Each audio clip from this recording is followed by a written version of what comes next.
Hello friends, मी आम्रपाली गजानन तुरुकमाने खिल्लारे घेऊन येत आहे माझ्या वाचनप्रेमी या युट्यूब चॅनलवरती सरश्री यांचे विचार नियम the power of happy thoughts हे पुस्तक. या पुस्तकामध्ये जीवन जगण्याची कशी कला आहे आणि जीवन कसं जगायचं याविषयी सांगितलेलं आहे. तर आपण हे बुक ऑडिओ स्वरूपामध्ये ऐकणार आहोत. त्यामुळे चॅनलला लाईक, शेअर आणि सबस्क्राईब करायला विसरू नका. धन्यवाद. आज आपण विचार नियम the power of happy thoughts यामधील सर्वात शेवटचा भाग सादर करणार आहे आणि हा भाग झाल्यानंतर हे पुस्तक पूर्ण होणार आहे. त्यामुळे मला अतिशय आनंद होत आहे की विचार नियम हे माझं एक बुक आहे जे सरश्री यांनी लिहिलेलं, तर ते आज आपल्या वाचनप्रेमी या चॅनलवरती पूर्ण होणार आहे. मग आता सर्वात शेवटी आहे परिशिष्ट आनंद योग. तर काही महान लेखकांचे वगैरे तत्ववेत्यांचे आपल्याला इथे विचार दिलेले आहेत. त्या दोघा तिघांचे विचार मी तिथं सांगणार आहे. एक विचार, निमिषार्धात चमकून जाणाऱ्या एखाद्या विचारांचं मूल्य म्हणजे संपत्तीच्या अगणित राशीच. रॉबर्ट कॉलियर यांचं हे वाक्य आहे किंवा स्टेटमेंट आहे. विश्वाच्या समग्र संपत्तीचा केंद्रबिंदू म्हणजे विचार. नेपोलियन हिल यांचं हे स्टेटमेंट आहे किंवा त्यांचे जे विचार आहेत. मनुष्य आपल्या कर्मामुळे इतरांची हानी करतो तर विचारांनी स्वतःच नुकसान करतो. ऑगस्ट विलियम हेअर आणि ज्युलियस चार्ल्स हेअर ह्या दोघांचं हे स्टेटमेंट आहे. तर आज आपण अध्याय 1 आनंदी जीवनासाठी योगाभ्यास, विचार सूत्र आणि मौनाचा उपयोग कसा कराल हे आपण या शेवटच्या परिशिष्टात पाहणार आहोत. या पुस्तकात दिलेली विचारसूत्र आणि मौन मंत्र आचरणात आणून आनंद कसा प्राप्त केला जाऊ शकते हे आता आपण समजून घेणार आहोत. मनुष्य बाह्य गोष्टी मिळाल्याने कधीही खुश होत नाही, तर या सर्व गोष्टी मिळाल्यानंतर त्याच्या मनात जे विचार सुरू होतात त्याने तो आनंदी होतो. माणसाला काही गोष्टी प्राप्त झाल्या, यश मिळालं तरी देखील तो दुःखी राहतो. याचं एकमेव कारण म्हणजे विचार. एक विद्यार्थी पास झाल्यानंतरही दुःखी कसा राहू शकतो असा विचार आपण कराल. वास्तविकपणे त्याने तर खुश व्हायला हवं, परंतु तो काय विचार करतो यापासून मात्र तुम्ही अनभिज्ञ आहात. याचे सर्व लक्ष त्याच्या मित्राला जास्त गुण कसे पडले यावर खिळलेलं असल्याने त्याच्या आनंदावर विरजन पडतं आणि त्याचं परिवर्तन दुःखात होतं. एखाद्या माणसाकडे प्रचंड पैसा आहे, तो अगदी गर्भ श्रीमंत आहे, पण तरी देखील तो दुःखी आहे. याचं कारण काय असावं? याचाच अर्थ सांसारिक बाह्य गोष्टी मिळाल्याने माणूस कधीही खुश होत नाही, तर त्या गोष्टी मिळाल्यानंतरच त्याच्या मनात सुरू असणारे विचार ठरवतात त्याने खुश राहावं की दुःखी.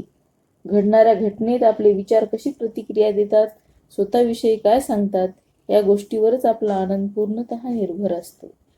आजवर जगात आपल्याला कित्येक लोक असे भेटले असतील जे चांगले, सभ्य, भले वाटतात, पण स्वतःविषयी ते काय विचार करतात हे जर समजलं तर आपल्याला आश्चर्यच होईल. ते स्वतःविषयी विचार करतात, मी काही विशेष नाही, सर्वसामान्यच आहे, माझी उंची कमी आहे, माझ्या चेहऱ्यात गोडवा नाही, अशा प्रकारे ते नेहमी सुंदर न दिसण्याचं दुःख उगाळत बसतात. कदाचित आपणही असे विचार बाळगत असल्याची शक्यता नाकारता येत नाही. खरं तर आपण अंतरंगात संतुष्टी अनुभवत आहात ही असंतुष्टी हे आपले विचारच ठरवतात.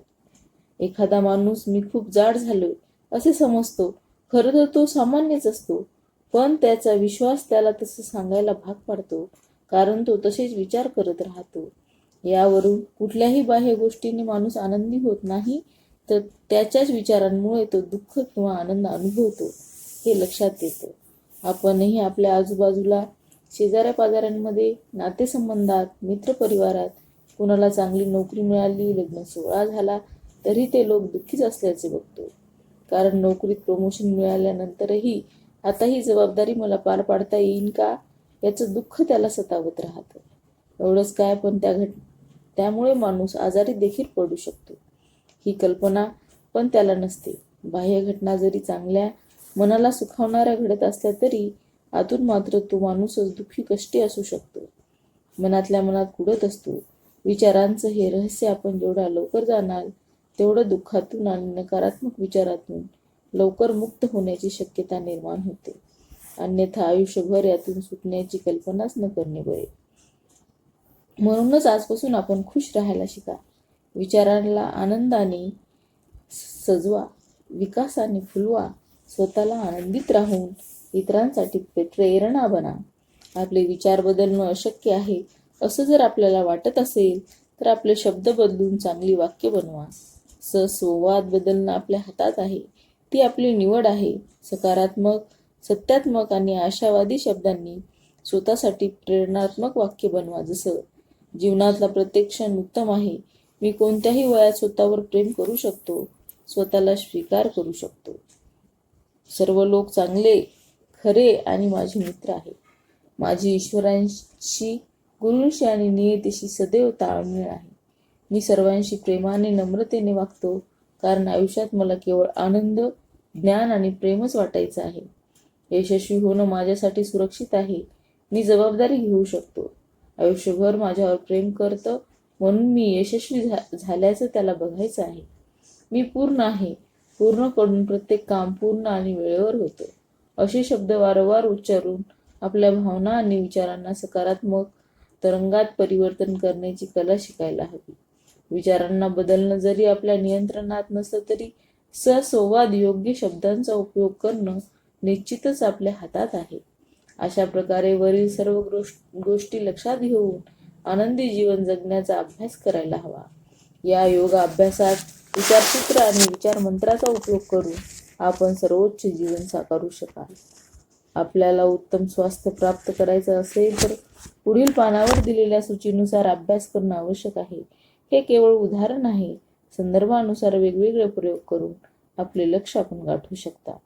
ज्या लोकांना आपल्या स्वास्थ्यावर काम करायचं आहे तो या पुस्तकाचा लाभ घेऊन संपूर्ण स्वास्थ्याकडे अग्रेसर कसा होऊ शकतो हे आता आपण पाहणार आहोत. सजग राहा. आपल्याला स्वास्थ्य कसं हवंय याविषयी पूर्णतः दक्ष राहा.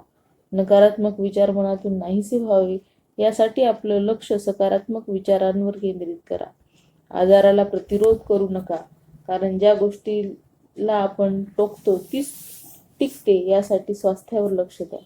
मी जर आजारी असेन तर लोक माझ्याकडे लक्ष देतील. आजारपण मला अधिक आराम करण्याची संधी मिळेल.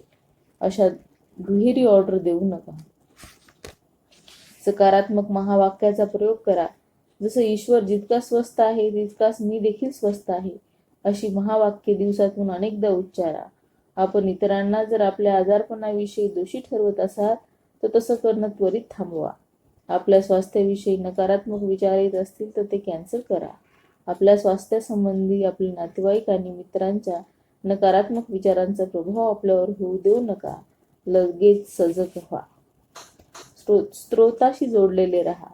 आपल्या स्त्रोतावर जाण्यासाठी ध्यान करा. अशी संधी मिळेल तेव्हा प्रथम 4 स्त्रोत मंत्रापैकी कुठल्या एका मंत्राचा उपयोग करा. संपूर्ण दिवस ध्यानमय अवस्थेत राहिल्याने आपलं शरीर स्वास्थ्यासाठी ग्रहणशील होईल. खुश राहा. गुड मॉर्निंग पीस या मंत्राचा उपयोग करून नेहमी खुश राहा. स्वास्थ्याविषयी एखादी गोष्ट अस्वीकार होत असेल तर ती प्रथम स्वीकारा. मी ही स्वीकारू शकतो का या मंत्राचा उपयोग करा. धन्यवाद मंत्राचा उपयोग करा आणि आनंदाने आरोग्याला पुढील प्रमाणे आमंत्रित करा. पहिलं पाऊल जे आहे, आपल्या स्त्रोतावर जाण्यासाठी 1 ते 4 या मंत्रापैकी कोणत्याही मंत्राचा उपयोग करा. दुसरं पाऊल आहे, संपूर्ण स्वास्थ्यासाठी धन्यवाद हे वाक्य उच्चारत राहा. तिसरं पाऊल आहे, आपल्या स्त्रोतावर राहून संपूर्ण स्वास्थ्याशी ईश्वरीय गुणांची अनुभूती घ्या. वर आपण पाहिलं की ज्या माणसाला आपल्या स्वास्थ्यावर कार्य करायचं आहे तो या पुस्तकाचा लाभ कसा घेईल. एखादा विद्यार्थी अभ्यासात हुशार नसेल, त्यासाठी हे पुस्तक उपयुक्त ठरून तो परीक्षेत उत्तम गुणांनी पास होऊ शकतो. कसं ते पुढे पाहू द्या. स्त्रोतांशी जोडलेले राहा. या पुस्तकात दिलेल्या पहिल्या मंत्राचा उपयोग स्त्रोतासोबत संलग्न राहण्यासाठी करा. यासाठी प्रोल्लेखित कुठल्याही ध्यान प्रणालीचा उपयोग केला जाऊ शकतो. अभ्यासात मन एकाग्र व्हावे म्हणून हे ध्यान आपणाला सहाय्यक ठरू शकते. सजग राहा. अभ्यास करताना जी उणीव भासते ती नजरेसमोर आणा. विशेषतः अशी उणीव बालपणी मान्यतावश आपल्यात आली आहे. आपल्याला नेमकं काय हवं हे स्पष्टपणे ठरवा. आपल्यातील नकारात्मक पूर्वग्रह, अनावश्यक भय नाहीसे करा. अभ्यासापासून दूर पळू नका. जी गोष्ट आपण टोकतो ती आयुष्यात टिकते याचं स्मरण ठेवा. आपण आपलं ध्यान अपयशावर नव्हे तर यशावर असावं. परीक्षा नसती तर किती चांगलं झालं असतं, अथवा माझं नापास होणं निश्चित आहे अशी दुहेरी ऑर्डर भावना ठेवू नका. सकारात्मक महावाक्य वारंवार उच्चारा, जसं मला अभ्यास अतिशय आवडतो, अभ्यासावर माझं निनांत प्रेम आहे, मी आनंदाने अभ्यास करतो इत्यादी. परीक्षेत आलेल्या अपयशाचं खापर इतरांच्या माथी फोडू नका. आपले शिक्षक, आई वडील जर दोषी ठरवत असतील तर कुठेतरी आपण स्वतःला दोषी मानत आहात या असाच अर्थ होतो. आपल्याला जगात जे बदल हवे आहेत ते आधी स्वतःमध्ये आणा. परीक्षेत कॉपी करून आपल्याला दिव्य योजनेत बाधा आणू नका. एक दिवस चिंतेचा उपवास करा, त्या दिवशी कोणत्याही गोष्टीविषयी काळजी करू नका. असं करून आपण अभ्यास आणि परिणामाच्या तणावमुक्त व्हाल. आपल्या मित्राच्या नकारात्मक विचारांचा परिणाम स्वतःवर होऊ देऊ नका. खुश राहा. विशेषतः आपण निराश असाल तेव्हा 5वा मंत्र वाचून आनंदी आणि शांत राहा. 6हा मंत्र वाचल्यानंतर अभ्यासाबाबत असलेला आपल्या नकारात्मक भावना, द्वेष आणि भीतींचा स्वीकार करा. 7व्या मंत्राचा उपयोग पुढीलप्रमाणे करा. पहिलं पाऊल आहे, आपल्याला अभ्यासात यश मिळत नाही पण हे दिखाऊ सत्य आहे असं स्वतःला सांगा. दुसरं पाऊल आहे, 1 ते 4 या मंत्रातून कोणत्याही एकाचा उपयोग करून स्तोत्राशी ताळमेळ साधा. तिसरं पाऊल आहे, विपुलतेसाठी धन्यवाद असं स्तोत्राला सांगा. आपल्यात जे गुण यायला हवेत असं आपणाला वाटतं त्यासाठी स्तोत्राला धन्यवाद द्या, मग आपल्यात तो गुण आवश्यक येईल. 4थं पाऊल आहे, आपण स्तोत्राला जे सांगितलं ते स्वतःमध्ये अनुभवा. आपण पती पत्नी असून आपल्याला वैवाहिक जीवनात काही चढ उतार बघत आहोत, तेव्हा आपलं वैवाहिक जीवन समृद्ध बनवण्यासाठी या पुस्तकाचा उपयोग आपण कसा होईल ते बघूया. स्तोत्राशी जोडलेले राहा. या पुस्तकात दिलेल्या पहिल्या मंत्राचा उपयोग करून स्तोत्राशी संलग्न राहा. यात असलेल्या ध्यान पद्धतीचा उपयोग करून आपलं मन शांत, एकाग्र, आनंदी करून आपल्या नातेसंबंधाविषयी योग्य निर्णय घेऊ शकाल. सजग राहा. या पुस्तकातील पहिला मंत्र स्तोत्राशी ताळमेळ साधण्यात उपयुक्त ठरेल. आपल्याला नात्यात, लग्नाविषयी एखादी मान्यता अथवा भीतीदायक घटना जी आई वडिलांना बघून तुमच्यात आली असेल ती नजरेसमोर आणा. आपण आपल्या जोडीदाराकडून कोणत्या अपेक्षा बाळगता याविषयी स्पष्ट राहा. आपल्या नातेसंबंधात तुम्हाला काय जोडायचं आहे याविषयी ठाम राहा. नकारात्मक भावना मनात ठेवू नका. ज्या गोष्टीवर लक्ष केंद्रित कराल ती टिकेल. आपलं लक्ष भांडण, नकारात्मक घटनावर केंद्रित न करता नात्यांचं सौंदर्य व सुखद क्षण आठवा. दुहेरी ऑर्डर देऊ नका, जसं तो चांगला असती, तो त्रास देणारी नसती, लग्न करणं म्हणजे खड्ड्यात पडण्यासारखं आहे, अशी वाक्य वारंवार उच्चारू नका. पुढील सकारात्मक महावाक्यांचं उच्चार निरंतर करा. मी सर्वांवर प्रेम करते आणि सगळे माझ्यावर प्रेम करतात. माझ्या सगळ्या नातेसंबंधात मधुरता आहे. आपल्याला असलेल्या त्रासांमुळे जोडीदाराला दोषी ठरवणं बंद करा. आपल्या सासरचे लोक अथवा नातेवाईक जर आपल्याला दोष देत असतील तर नकळतपणे आपण कुठेतरी स्वतःला दोष देत आहात. जगात तुम्हाला जो बदल अपेक्षित आहे तो प्रथम स्वतःमध्ये घडवा. आपले नातेवाईक, जोडीदार आणि मित्रांच्या नकारात्मक विचारांचा परिणाम स्वतःवर होऊ देऊ नका. आपल्या जोडीदारांवर शंका घेऊ नका. त्याच्याविषयी नकारात्मक विचार करून तुमच्या दिव्य योजनेत बाधा आणू नका. एक दिवस चिंतेचा उपवास करा. त्या दिवशी आपल्याला कोणतीही चिंता करायची नाही. अशा प्रकारे आपण नातेसंबंधातील तणावातून मुक्त व्हाल. खुश राहा. 5वा मंत्र वाचून खुश आणि शांत राहा. विशेषतः आपण जेव्हा निराश असाल.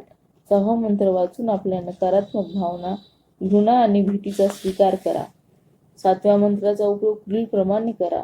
पहिलं पाऊल आहे, स्वतःला सांगा, मी आपल्या नातेसंबंधात जरी कटुता अनुभवत असलो तरी हे केवळ दिखाऊ सत्य आहे. दुसरं पाऊल आहे, 1 ते 4 या कोणत्याही मंत्राचा उपयोग करून स्तोत्राशी जोडलेले राहा. तिसरं पाऊल आहे, स्तोत्राला सांगा, चांगल्या आणि मधुर संबंधासाठी धन्यवाद. तुमच्यात जे गुण हवे आहेत त्यासाठी स्तोत्राला धन्यवाद द्या. उदाहरणार्थ, प्रेमासाठी धन्यवाद. मग प्रेम हा गुण आपल्यात आवश्यक येईल. आपण जर नोकरी शोधण्यासाठी वणवण फिरत असाल तर या पुस्तकात दिलेल्या अनेक गोष्टीचा उपयोग मनपसंत नोकरी मिळवण्यासाठी करू शकता. पहिला आहे, स्तोत्राशी जोडलेले राहा. या पुस्तकात दिलेल्या पहिल्या मंत्राचा उपयोग करून स्तोत्राशी ताळमेळ साधा. ध्यान मंत्राने मन शांत करायचं आहे. त्यानंतर मन एकाग्र करून नोकरीविषयी योग्य निर्णय घेऊ शकता. ध्यान इंटरव्ह्यू असलेला आपला ताण किंवा उतावीळपणा कमी करेल. सजग राहा. नोकरीविषयी नकारात्मक धारणा आणि भय नजरेसमोर आणा. आपल्याला नेमकं काय हवंय हे स्पष्ट असू द्या. इंटरव्ह्यू पासून दूर पळू नका. टोकाल तर टिकेल याचं स्मरण राहू द्या. आपलं लक्ष अपयशावर नव्हे तर यशावर केंद्रित करा. आता सगळीकडे खूप मंदी आहे, मला नोकरी मिळणार नाही अशी दुहेरी ऑर्डर देऊ नका. मला चांगली नोकरी, चांगला पगार उत्कृष्ट पद्धतीने मिळाला आहे अशी सकारात्मक वाक्य वारंवार उच्चारा. नोकरी मिळत नाही म्हणून इतरांना दोष देऊ नका. जर लोक आपल्यावर अन्याय करत आहेत असं वाटत असेल तर आपण स्वतःवरच अन्याय करत आहात असा याचा अर्थ होतो. जगात अपेक्षित असलेले बदल आधी स्वतःमध्ये आणा. नोकरीसाठी लाच देऊन किंवा दुसऱ्यांना नोकरी शोधण्यासाठी मदत न करून आपण आपल्या दिव्य योजनेत बाधा निर्माण करणं बंद करा. एक दिवस चिंतेचा उपवास करा.